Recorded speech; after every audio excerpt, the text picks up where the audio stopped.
Welcome back to the Set of the Gloves Are Off. We continue on with Dump and Change. We're going to get right into our next topic, men versus women. Time to talk a little Canadian soccer here. As we know, there's a little bit of contract negotiations. Dean, you're not looking very impressed here. Yeah, we're going to dump this one before you even get going. Before I even get going. All right, we're dumping that one. Moving on then. Let's get into stoppage. Sorry, there was no argument for me. Oh, sorry. No, there was no argument. I don't know what from you. happened. I Usually can't I argue why. about that. I want to get into this issue of work stoppage because the collective bargaining agreement expires for the NFL on March 3rd. Now, that really is not that far away, and talks are stalling. DeMaurice Smith, we know that the players' union and the owners are not able to agree on terms of a new deal. What I want to know from you guys is, as sports fans, we know what it was like not having hockey. The NBA is approaching a similar issue with their collective bargaining agreement.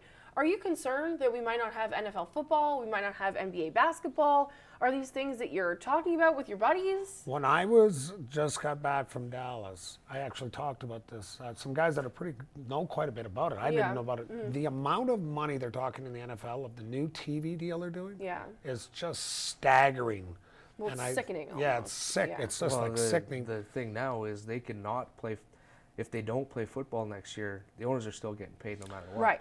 But, back to being a fan, you know what? I think there has to be unions, but these things need to be resolved, I think, much earlier. There's people, the NFL had such a successful season. The money's growing, but it's always just money. The fans are just getting, like the baseball stoppage, the fans didn't show up for almost a year where the fans didn't till they started coming back.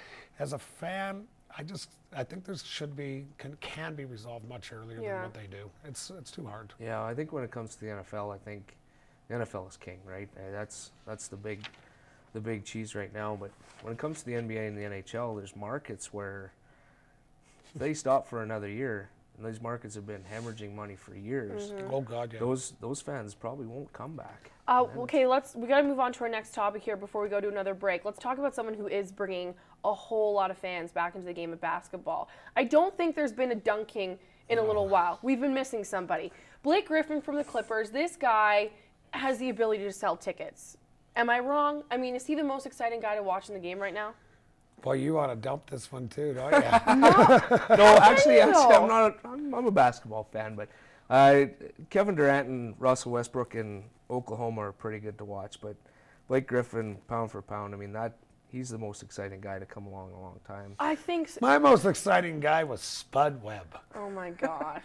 Let's go. Come on. Let's go back now. No, Spud Webb is only 5'5". Yeah. Well, I'm talking about now. Yes, today. We're talking about him. He's exciting. He can slam a ball, and who can't slam a ball in the NBA? You want to have fun in the NBA? Move the basketball hoop up to 12 feet, not 10 feet. Oh my gosh. Okay, well, we're going to move on to another break. Before we do that, just a reminder: log on to our Facebook page. Drop us a line. Maybe you know somebody out there who wants to drop the gloves against Brian. Have you not seen the size of these monsters in the NBA? Oh my gosh, yes. Oh yeah, you don't want to argue today. Go back to Space Jam. Hey, I'll knock you out. All right, well, before I get knocked out, we have to take a commercial break. But like I said, log on to our Facebook page, or hey, shoot us an email. theglovesareoff@newcap.ca. When we return, we're going to get into our offside-onside debate. I want...